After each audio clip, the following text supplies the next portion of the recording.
लिखने का काम मैंने 8 साल पहले छोड़ दिया। मैं पहले रिपोर्टर थी स्टार न्यूज़ में, तब बहुत सबके साथ, विजय जी के साथ, विक्रांत जी के साथ बहुत जगह माइक लेके दौड़ा करती थी, तब शायद बोलना बहुत अच्छा लगता था।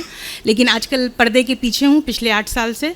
और जैसा विक्रांत जी ने कहा कि टीवी, अखबार और डिजिटल, तो अखबार में तो मैंने काम नहीं किया, लेकिन इस तरह से जैसे आप लोगों ने आज प्रेजेंट किया है, ये सारी चीज़ें बहुत बनाई थी हमने। लेकिन उसके बाद इस तरफ आने का रुख किया, तब सोचा कि कहीं क्या पता इतना जो भी काम किया है वो बच्चों को क्या दे सकते हैं। सोचा क्यों नहीं हम भी पढ़ाई करें, नाम के आगे डॉक्टर लगाएं, और आप जैसे बच्चों को अगर कल चलकर 360 डिग्री पूरा करना हो तो जो सीखा वो क्या हम ज्ञान बांट सकते हैं। तो मुझे लगता है कि आज जब मैं यहाँ मौजूद हूँ, और इसलिए मैंने ये स्वीकार भी किया यहाँ आना, मुझे लगता है कि जो हमने सीखा है वो आप सब में हम कैसे दे सकते हैं, ये एक बहुत इम्पॉर्टेंट चीज़ है।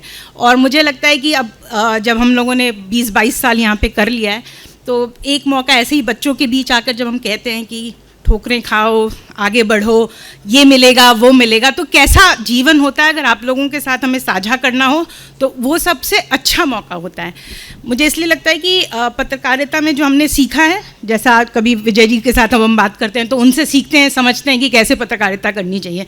तो मुझे लगता है कि ये जो फुल सर्कल है, आप सब भी इसको ज़रूर इन्जॉय करें, पहले बाहर जाएँ, देखें, और फिर जो आपने सीखा है उसे बाँटें। तो मुझे लगता है कि ये एक बहुत इंपॉर्टेंट चीज़ है जो हमें भूलना नहीं चाहिए। जैसे मारवा साहब ने भी इतना अच्छा सेटअप करके सबको वो बांट रहे हैं वो शिक्षा। आज विजय जी के साथ अब वो कह रहे थे कि हम लोग आर्कियोलॉजिकल चीज़ें हो गए हैं, लेकिन मुझे नहीं लगता ऐसा कभी हो सकता है। जो आप लोगों ने सीखा है वो हम तक ट्रांसफ़र किया, और हमने जो सीखा वो आगे को ट्रांसफ़र करेंगे, और आगे की जनरेशन, आप जो सीख रहे हो वो नेक्स्ट जनरेशन को ट्रांसफ़र होना चाहिए। तो इसी के साथ मैं अपने शब्दों को विराम दूंगी। बहुत बहुत शुक्रिया, बहुत बहुत धन्यवाद।